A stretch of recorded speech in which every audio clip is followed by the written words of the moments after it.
I lost my sense of smell after a prednisone burst for inflammatory lung condition 3 months ago. Ideas to help with nerve regeneration for smell. NAC might be helpful here, Sarah, but I'd also suggest if you had an inflammatory lung condition, some of the enzymes would be a great idea here. I would start gentle, but I might work my way up to some of the big guns, as I call them. So bromelain is an enzyme that can be helpful when you have inflammatory stuff. Kinase.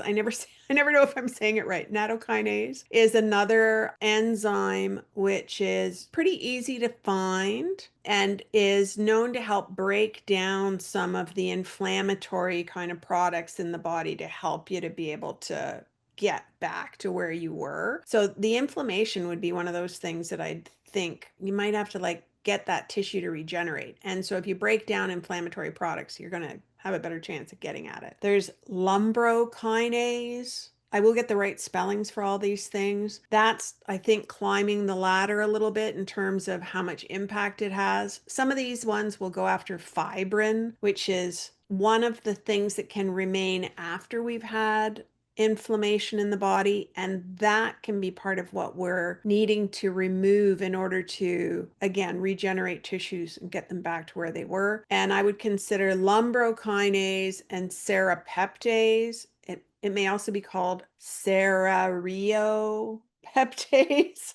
I don't know why they have the extra syllables in there, but those are really promoted as having a lot more capacity to help break down foreign products in the body. And so I would think about some of those potentially. And even if the inflammation is gone from the standpoint of redness or swelling or those kinds of things, you can have these products kind of remaining in the system. So I would try some of those things, but I'll be happy to take a little research tour and see what's in the research in terms of loss of smell after COVID, because that was a big thing. And I do think people have been able to use different kinds of products to regain sense of smell. But what you really have to get this tissue to like fully regenerate. If it's not functioning the way it's supposed to, your body has to get in there and, create new cells and do that work. And you can have the inflammation gone, but still have enough of this inflammatory byproduct left behind that it may be interfering with your body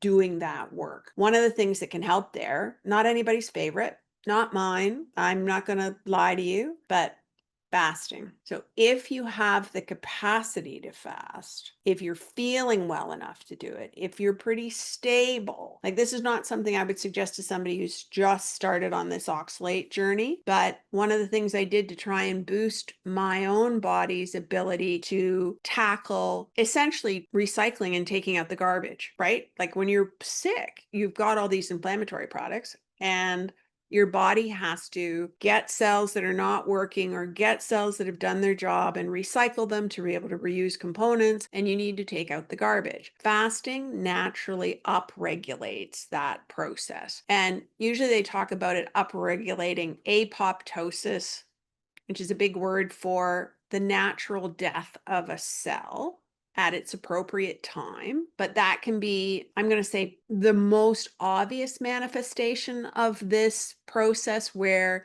you're actually dealing even down at the cellular level. So if you've got a cell that's got mitochondria that aren't functioning well, if you're fasting, that cell will go, where can I get resources? And if something's not functioning well, that's where it's going to get them. So that can be a really helpful piece. Do not overuse it. This is not, carte blanche to abuse your body. But I fasted for 2 days at the start of COVID with chicken stock. I do not use bone broth. That's high histamine. And besides, I actually think it tastes really awful. But I do use chicken stock, and I distinguish my stock from bone broth by bones that have meat on them. I'm not using just bones. I'm not doing a long simmer. I'm doing a short simmer, and I will use bones from meat that I have just cooked. So I've just cooked a chicken. We've stripped what we want to eat off the carcass. The rest of that carcass goes into a pot. I cover it with good quality water. I use good quality salt. I simmer it for an hour, maybe a little bit longer. That's it. I shut it off. I take out of it the bones and the meat. If we're going to make soup, the meat will go back in, or I'll put it in the freezer so that it doesn't become higher histamine while it's waiting. But oftentimes I just drink that broth because it's beneficial. And we always have some of it around. And that's how I fasted for the first couple of days when I was sick with COVID, with water, but also with this chicken stock to be able to get electrolytes, to be able to get some hydration, but to make sure my body was going, nutrients. Where am I going to get those? Because I wanted it to break down anything that wasn't functioning well. I wanted it to, you actually upregulate the immune system as well. So it's more likely to go after the bad guys. I definitely wanted to go after the bad guys.